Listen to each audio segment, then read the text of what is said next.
এবার কি মাছ রে? এই এদিকে নেমা আমরা ছোট ভাই বিজয়ের ছোট বোনের বাড়িতে আইলাম। আজকে এনে এমন কিছু দেখার আছে যা আমরা কল্পনা করতে পারছি না। এত সুন্দর পরিবেশে যে আমরা এতদিন পরে আমু ভাবতে পারছি না। আজকে এই পরিবেশটা তোমরা ভিডিওর মাধ্যমে দেখামু, তোমরা লগে থাকতে। সদস্যর মধ্যে আরেকজন নতুন পার্টিসিপেট করছে, সাগর। এখন আমরা বর্তমান তেঁতুল গাছের নিচে আছি। দারুণ একটা জায়গা। কি কেমন লাগবে এই জায়গাটা? এই যে তেঁতুল, তেঁতুল গাছের তলে আমরা তেঁতুল এমনি মরিচ গাছ, মরিচের অভাব পড়তো না। যাওয়ার সময় ফুটলা বেড়া মরিচ লমু, জিঙ্গা লমু, তারপরে দিকে বেগুন কালি ধরা আরম্ভ করছে, বেগুন নেমু। তেঁতুল গাছের থেকে তেঁতুল ফারুম, ভূতে না তো লইব।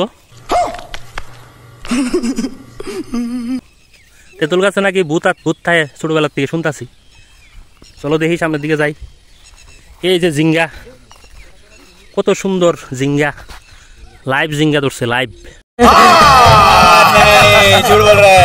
দেখো তোমরা, এই যে জিঙ্গা গাছ, অভাব নাই জিঙ্গার। এই সব সবজি করে দীক্ষাই আমরা খাইতে পারি, বাজার থেকে কিননের সুযোগ পাই। সাগর কেমন লাগতেছে পরিবেশ? খুব সুন্দর ধরছে। এটা কি শশা নি? আরে কচি শশা, মাত্র 15 দিন বয়স। আর এদিকে প্রসঞ্জিত তো পাগল হয়ে গেছে এই পরিবেশে আয়া। আমরা এই পরিবেশে আইলাম, কেমন লাগতেছে? কি করি? সেই মজা লাগতেছে। এই দেখো থাকতে তো না, প্রায় মোটামুটি শহরে তাই গ্রামের পরিবেশে আইলে আলাদা একটা মজা লাগে। আর আমরা গ্রামের পরিবেশ খুঁজি, কিন্তু আজকে আমাদের এই সদস্য, মানে আমরা সবাই একসাথে সদস্য, আমরা এই বিজু ভাইয়ের বোনের বাড়িতে এত সুন্দর পরিবেশ আমরা আসলেই কোনো সময় ভাবতে পারছি না। অনেকদিন ধরে কইতাছে আওয়ার লেগা, আজকে আইতাছে না। কচি দিয়ে বালা, কচি শসা খাবারের মজাটাই আলাদা, সেই মজা লাগে। এই দেখো একদম কচি শসা।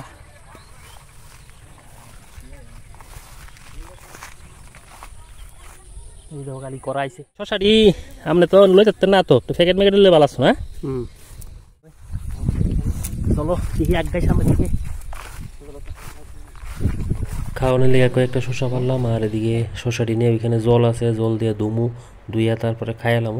পারে কি তাহলে আইছো? কলা কলা সময় কলা, সময় কলা, সময় কলা, শসা, ওয়াও, জিঙ্গা আছে, কুমড়া আছে। জিঙ্গা কুমড়া, কুমড়া তো কোনো খাইতাম না। কলা আর কি, কলা আর শসই জলের ভাইবলিয়া। ওই শসা দুইটা আছে, শসা দুইটা তো। আর এই চেহারা তো দেখি চামচ লাগাই না।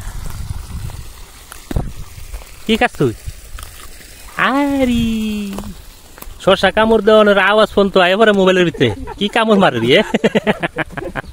শসা দিছে, শসাটা খাই। এটার থেকে ফাইরা শসা খাওয়ানোর মজাটি আলাদা। তোমরাও খাই যাবা?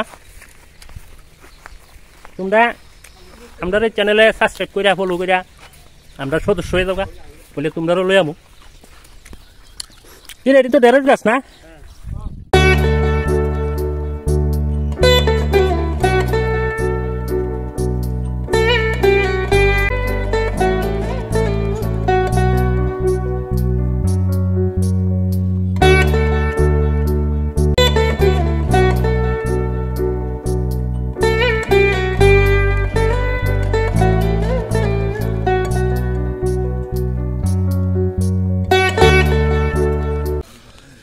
এক বস্তা বেল।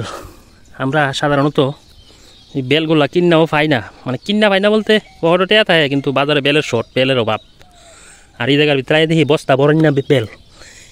এমন এক বস্তা বেল যদি বাড়িতে নিয়ে ফেলাই তারি, তাহলে মোটামুটি 2024-এ আমার আর বেলের চিন্তা করা লাগতো না। कहना क्या चाह रहे हैं भाई आप? এবার কি মাছ রে? এই এদিকে মে মাস কইছে, এপ্রিলের পরে মে, তোমরা দেখতে রাখো। এ জুন মাসের আগে কি মাস? হ্যাঁ কি রে? মে মাস, জুন মাসের আগে মে মাস। খাইলে গেলে শোনা দেখলাস? বাহ কি অ্যাক্টিং কর রা। অনেক সময় ধরে ঘোরাঘুরি করতে করতে শরীরের টেম্পারেচার বাইরে গেছে, আর টেম্পারেচার কমানোর লেগে এখন ঠান্ডা খাইতেছি। সবাই মিলে ঠান্ডা খাই কোনো বাইরে রওনা দেবো। নিয়ে শসাটা লইতেছো, শসাটা ফাতলা দিকা। বেলডি এনে লইলে বেলডি বাড়ি বেশি কাঁচা আরে সব বালা আমরা তো নাই আমার কানা বালা আমরা সারাদিনের পুঁজি আজকে সারাদিনের ফুজি না সারাদিনের পুঁজি জোগাই বেল শশা এটা স্যার যে ঢুকছি বাম দিকে সুতা মারা দিলাম না আর চিনি চলতে দিকে আর এদিকে রাস্তার মধ্যে দিয়ে অনেকটি বানর, এই বানরটি দেখিয়া ভিডিও না করে পারছি না, একটু দাঁড়াইলাম। আরে বেড়া কত বড় বড় জানুছি আর এদিকে আরেকটা বান্দরে কাঁঠাল, কাঁচা কাঁঠাল খাইতেছে। আচ্ছা যাই হোক, তো ব্লগটা কেমন লাগছে তোমরা জানাইও কমেন্টে। চেষ্টা করবো আরও সুন্দর থেকে সুন্দর ব্লগ বানানোর।